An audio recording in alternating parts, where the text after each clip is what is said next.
विद्यार्थी दोस्तों, आपका स्वागत है जावा प्रोग्रामिंग के तीसरे यूनिट में, जहाँ पर हम लोग देख रहे हैं आज इंटरफेस के बारे में। तो आज का हमारा जो लर्निंग टॉपिक होगा वो इनहेरिटेंस में ही मेथड और लोडिंग, फाइनल, स्टैटिक वेरिएबल और मेथड्स के बारे में होगा। तो ये रहे आज के लर्निंग ऑब्जेक्टिव आपके स्क्रीन पर।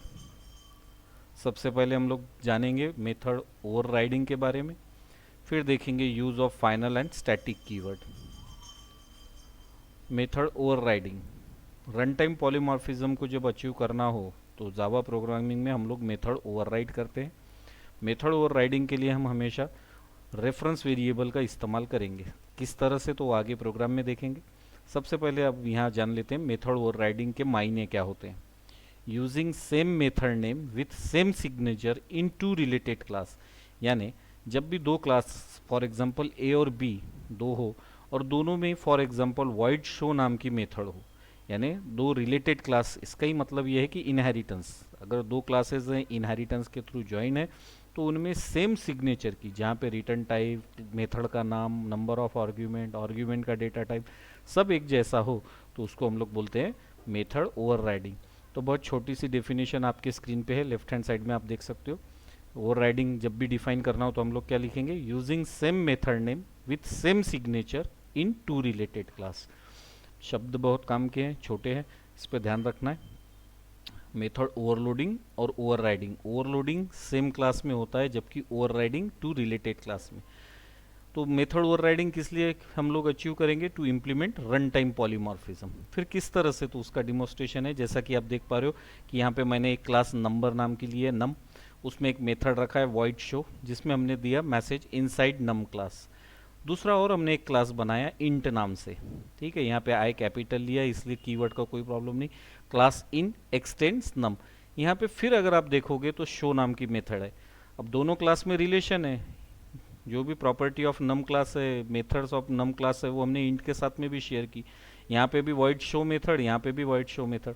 कंपाइलर जब भी जाएगा तो उसको कन्फ्यूजन होगा, तो उसे सॉल्व करने के लिए, जबकि इंट में हमने मैसेज डिस्प्ले किया इनसाइड इंट क्लास, तो जिसको कॉन्फ्लिक्ट को सॉल्व करने के लिए, ताकि कंपाइलर को कन्फ्यूजन ना हो, हम लोगों ने यहाँ पे क्या यूज़ किया, रेफरेंस वेरिएबल।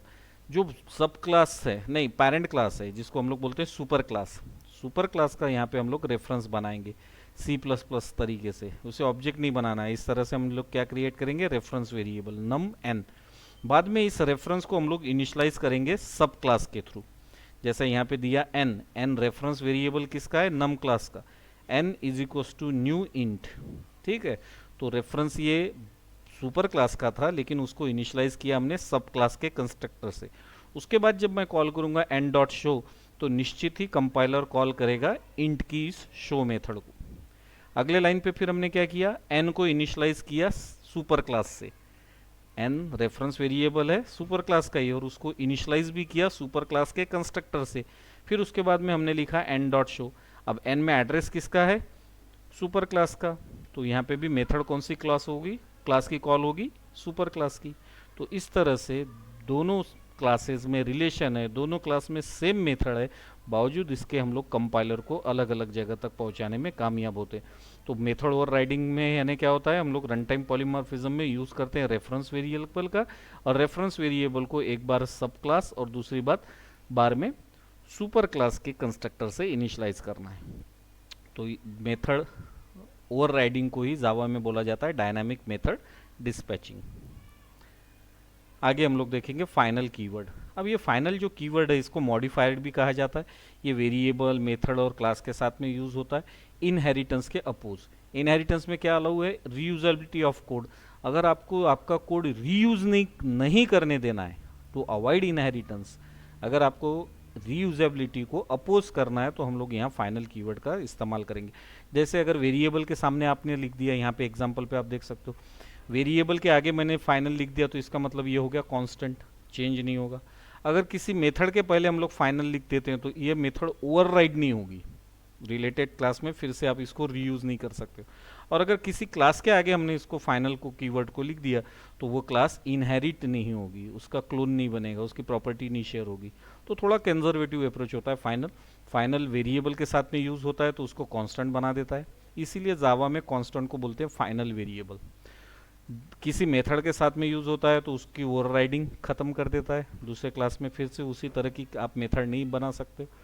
अगर किसी क्लास के साथ में हम लोग फाइनल का इस्तेमाल करते हैं तो उसमें इनहेरिटेंस अपोज होता है। आगे हम लोग देखेंगे दूसरा मॉडिफायर स्टैटिक। तो स्टैटिक का दोस्तों ज़्यादातर इस्तेमाल होता है मेमोरी सेविंग के लिए। जैसा कि सिंगल कॉपी है और शेयर करना है 100 लोगों में, क्योंकि अगर 100 लोगों के लिए 100 कॉपी बनाओगे तो वेस्टेज ऑफ मेमोरी है।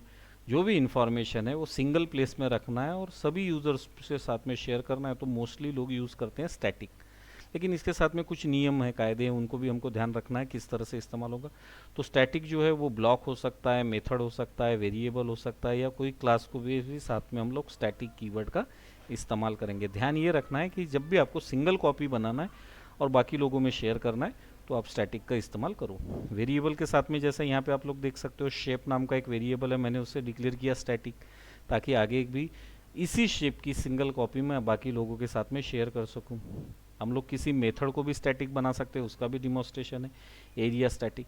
अब एरिया को स्टैटिक डिक्लेयर करने से दूसरा फायदा क्या होगा कि ये विदाउट ऑब्जेक्ट कॉल होगी। जैसा कि आप लोग देख सकते हो इनसाइड मेन फंक्शन मैंने सिर्फ एरिया 8 कॉल किया है। अगर इसको आउटसाइड द क्लास, अब ये सेम क्लास में इसलिए ठीक है, आउटसाइड द क्लास जाके अगर कॉल करना होता था तो मैं वहाँ लिखता था डेमो डॉट एरिया, यानी ऑब्जेक्ट के थ्रू कॉल नहीं होगा। तीसरा स्टैटिक ब्लॉक। अगर कोई वेरिएबल आप स्टैटिक टाइप का बना लेते हो और उसको इनिशियलाइज करना है तो वहाँ पे हम लोग इस्तेमाल करेंगे स्टैटिक ब्लॉक का।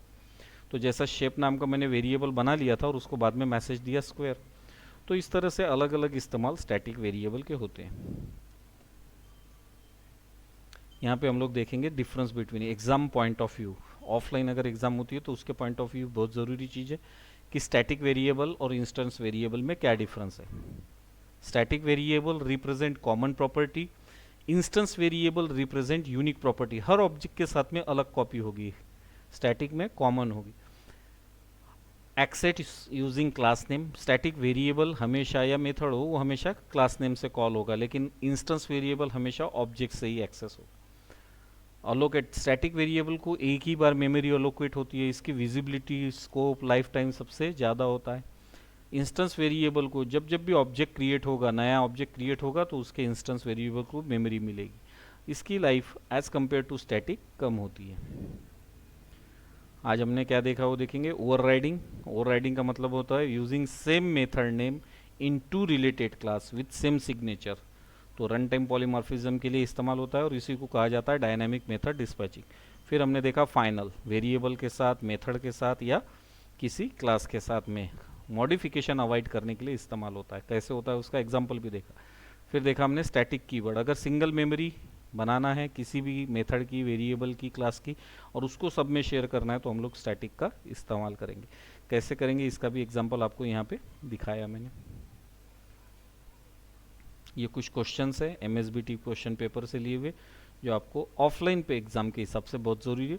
तो पेन पेपर लेके आप उस पर भी अपने बुक में सॉल्व करिए। अगर कोई डिफ़िकल्टी है तो कमेंट सेक्शन में मुझे यूट्यूब चैनल के कमेंट सेक्शन में आप मैसेज कर सकते हो। अगले वीडियो में मिलेंगे। Till then good bye, take care.